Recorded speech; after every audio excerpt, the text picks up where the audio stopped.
Sophie Cunningham is entering her seventh season in the WNBA and her first as a member of the revamped Indiana Fever, the team led by young phenom Caitlin Clark. Clark's impact on the WNBA and basketball in general has been well documented. But now that Indiana is in position to challenge for a championship, Cunningham, 28, sees an opportunity to help her elevate the game even more. She joked about her role in a February appearance on the Sports and Shenanigans podcast, saying she would happily be the Sabrina Carpenter to Clark's Taylor Swift. Speaking to Us Weekly as part of her partnership with Quest Nutrition, she clarified that the comparison was a joke, but her point holds true. "It really was a joke," she told us. "I think that Taylor Swift has helped Sabrina Carpenter so much, and I think that Caitlin Clark has helped not only her teammates, but our whole league, our whole sport in general. Not only here in America, but around the world." Swift, 35, took on Carpenter, 25, as a teammate on her famed Eras Tour in 2023 and 2024. Similar to Cunningham being a WNBA veteran, Carpenter was already a star before that, but teaming up with Swift catapulted her into a new stratosphere of fame. "To me, it's not about competition," Cunningham continued. "I'm all about empowering other women. I'm about helping my teammates be their best selves. I'm all about being my best self. And I just feel like that if we can do that together, then great things are going to happen." As a veteran, Cunningham knows that means letting Clark, 23, showcase her skills and being there to drain a big bucket when needed.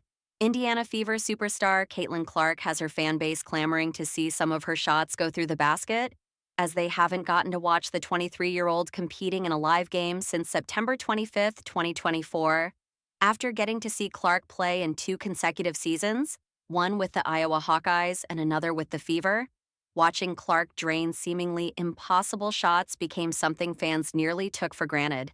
But this prolonged WNBA offseason has fans realizing that they were spoiled when it came to Clark content, and are eager to watch the Fever star putting shots up on the court once more. Thankfully, it appears that fans won't need to wait another 45 days before the Fever 2025 WNBA regular season begins to see Clark draining extraordinary shots. The legendary trick shot content channel Dude Perfect made an April Fern video featuring Clark alongside Dude Perfect's Tyler the Beard Tony, where Tony chucked a WNBA ball into the basket from high up in Hinkle Fieldhouses, where the Butler basketball team plays, stands.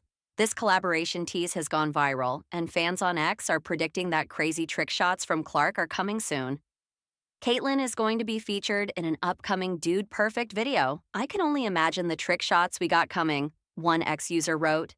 Indiana Fever fans are counting down the days, 45 to be exact, until May 17th, which marks the team's first regular season WNBA game against the Chicago Sky.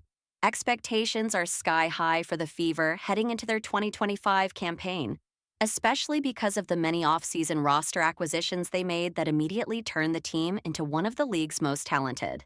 Then again, some of the Fever's returning players from 2024 could be the major difference makers. One of these is standout wing Lexi Hull, who had a breakout 2024 season and will likely be a core rotation piece once the regular season begins. Hull was recently interviewed by Northview Church, and at one point, she conveyed her prevailing mindset for the upcoming WNBA season. "I think just being patient," Hull said when asked her driving mindset for this season. "Throughout my career, that has kind of been the thing that I've really tried to get better at, and it's something you can always get better at. Because you want something now, you want something in the moment, in the season that you're in," she added. "And sometimes it's not the time. Trusting in the work that I'm putting in, trusting in the process and the journey of this career, of this season of the Fever, doing exactly what I can in the moment, but not pushing the limits and not expecting certain things to happen now," Hull continued. "Because the right things will happen at the right time, and I truly believe that."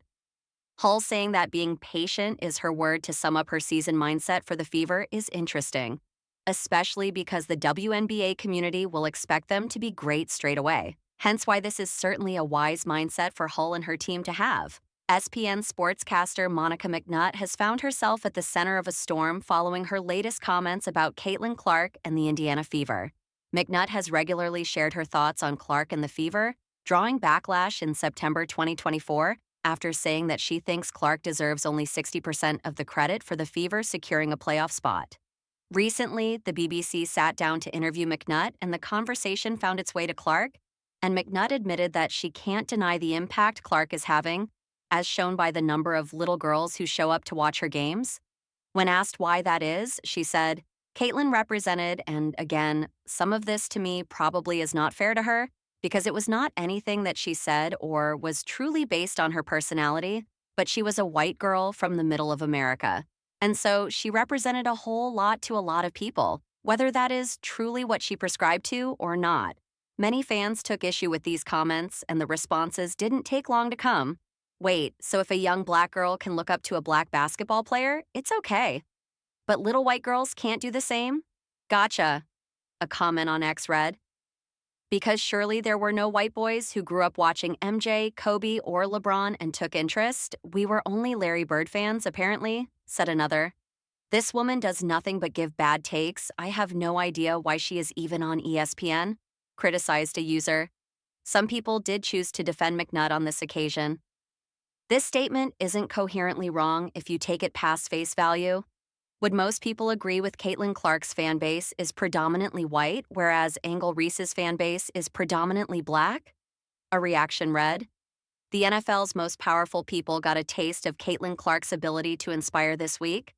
The Indiana Fever superstar served as one of the focal speakers for Sunday night's annual review that opens the NFL's league meetings, participating in a panel on women's sports and flag football with tennis icon Serena Williams and former Giants quarterback Eli Manning.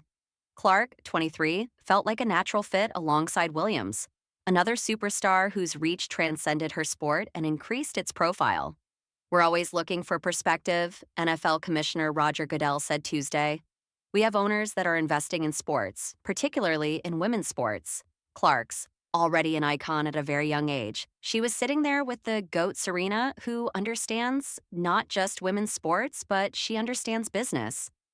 I think both of their perspectives were really valuable for ownership to understand and really learn from them. The NFL is heavily invested in the growth of flag football among women and men, using the sport as a tool to grow interest in the United States and internationally. Goodell revealed at the Super Bowl that the NFL has interest in establishing a professional flag football league and potentially a league for women and men, a desire he reiterated at the end of the meetings on Tuesday. 15 states have officially sanctioned girls' flag football as a high school varsity sport, and although Indiana is not one of those states, the Colts have been at the forefront of a push to get it sanctioned. The Irsay family announced a $1 million investment into the sport in November, and the Colts sponsor flag football leagues throughout Indiana. It gives people a chance to understand this game, particularly the young women, Goodell said. It's clear that there is a lot of interest in a professional flag league. Clark, a longtime Kansas City Chiefs fan, said that if flag football had been available to her as a kid, she would likely have played, according to what she told the league's owners. It was interesting to hear Caitlin say, if flag football was around when I was growing up, I might not be a basketball player. Kansas City owner Clark Hunt told reporters after her appearance at the NFL meetings.